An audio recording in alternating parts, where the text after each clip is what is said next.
Welcome back to Movie Recaps. Today I will show you a comedy, fantasy, mystery film from 2009, titled Symbol. Spoilers ahead. Watch out and take care. A Japanese man wearing very colorful pajamas wakes up in a white, empty room with no doors or windows and no apparent ceiling. When he approaches one of the walls for a closer look, he finds something peculiar sticking out of it, a protuberance shaped like a male member. After poking it a couple of times, he presses the tip, which causes hundreds of giggling baby angels to come out of the floor and walls, staying there only for a couple of seconds before they go back the way they come. One thing they leave behind, however, now all their members are sticking out of the wall and floor. This is the phase known as learning. As he sniffs the finger he used to touch the weirdly shaped button, the man screams in fear, followed by crying out and begging for help from whoever may be around, to no avail. He decides to start pressing the various buttons to see what happens, and every time he does, a different random object falls into the room, from a small toothbrush to a big vase. By pressing the same button again, he is given the same object, and that's how his testing of this concept on one particular button gives him a big pile of chopsticks. His amusement is short-lived, however, when he presses the button next to the chopstick one and a small cart comes out of the wall and hits him on the legs. The next button he presses after crying out in pain transforms into a butt, which passes gas on his face. Hours later, the man has accumulated a huge variety of random objects in the room, and when he throws the ball at the wall, it presses a button that gives him sushi. This excites him since he's been getting hungry, but he realizes that he's missing soy sauce. He asks his captors for it, but as always, he gets no answer, so he repeatedly presses one of the buttons until he has a bunch of sushi in front of him but still no sauce. Giving up, the man proceeds to eat the sushi, which he finds rather delicious, and once he's finished the last piece, he presses the button for more, getting furious when a bottle of soy sauce finally shows up. After angrily pushing the bottle out of the way, he presses a different button and gets a pair of old school 3D glasses. When he puts them on, he manages to see a baby angel pointing at his member, and the man gets happy because he thinks he may have found the answer. However, after pressing that particular button, all he gets is a countdown and a giant butt appearing from above to pass gas on top of him. Some hours later, he's read 5 volumes of a manga that he finds very entertaining, but when he presses a button to get the 6th, he gets the 7th instead. Frustrated, he starts trying other buttons, which give him 8 and 9 but still no 6. The last button he tries, though, has an important surprise for him. It opens a section of the wall that hides a door behind it. The man celebrates this discovery, but in his excitement, he loses track of which button is the one that opens the exit. He tries one at random and shockingly sees an African tribesman run from wall to wall. The next one makes water fall on his head. The third one turns out to be the one he needs, and as soon as the wall opens, he runs to it, only to see it close on his face. His second try ends the same way, and it's then he realizes that the door stays open as long as the member tip is down, so he starts trying out different ways to achieve it. First, he goes for a runner position, pressing it with his foot.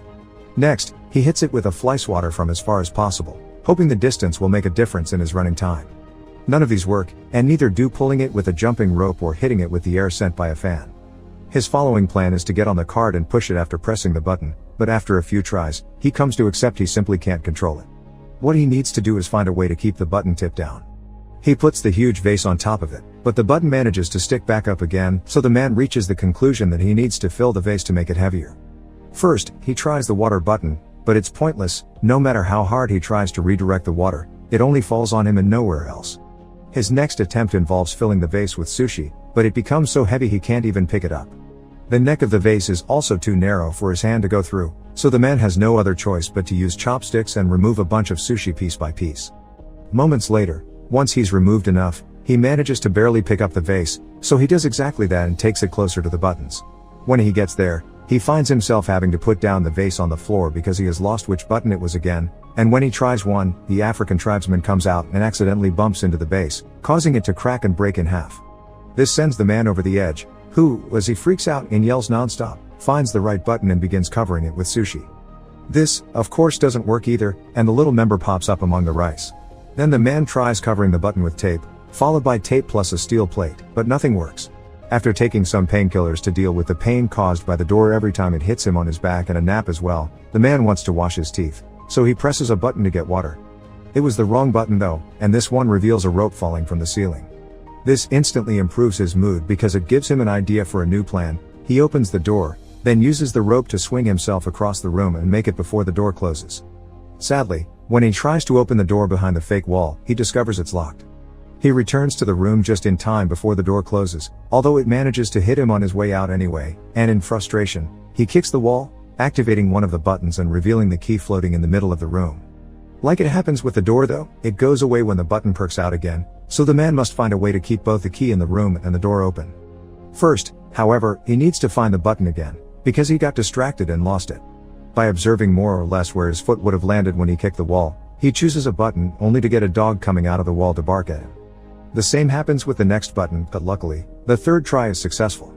While keeping his eyes and a pointing hand at the button, the man walks backward and grabs a piece of sushi fish that he takes back to the wall to mark the right button with. When he presses it, however, the dog comes out again. This time he finds the button faster and proceeds with his plan. He makes the rope appear and swings on it to reach the different buttons, but it is still enough.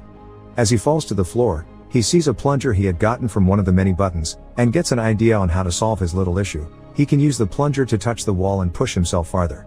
After one failed attempt, the plan goes smoothly, and the combination of swinging on the rope and pushing himself with the plunger allows him to press the button key, grab the key, press the door button, and reach the door before it closes. He wastes no time and inserts the key in the lock, quickly turning it, but when he tries to open the door, he finds a nasty surprise. It also has a separate lock on the top that requires 3 numbers to open it. The man rushes out, getting hit by the door as it closes, and in frustration, he throws the plunger at the opposite wall, activating the button that releases the African tribesman. As he watches him walk by, he realizes something. There are 3 numbers painted on his forehead, which must be the combination he needs. Since the time behind the door is limited, the man goes through the process of doing the whole swinging on the rope and jumping deal 3 times, 1 for each number to be put in. The 3rd time, he stays there and opens the door, which is a bit stuck and he has to push extra hard to open it. When he finally manages to do so, the piece of wall behind him closes, leaving him trapped and without enough room to finish opening the door. Devastated, the man sits on the floor and starts crying, remembering all the fun he had with the objects he had gotten from the buttons. He had been locked there too, but at least he had room to move and entertainment, and now he realizes he didn't appreciate what he had while he could. Suddenly, he feels a breeze on his face coming from the left wall. As soon as he touches it, he finds a crack that indicates it's a fake. He wastes no time and pushes the panel open before running out of there, soon reaching a mysterious hallway floating in a pitch black area. It feels like he spends an eternity running towards an exit, and when he finally makes it to a room, his hair is longer and the colors of his pajama have faded. This room is also empty and the door he uses closes as soon as he enters, but instead of baby angels, here there are adult ones, who also disappear into the wall and only leave out their members to be used as buttons.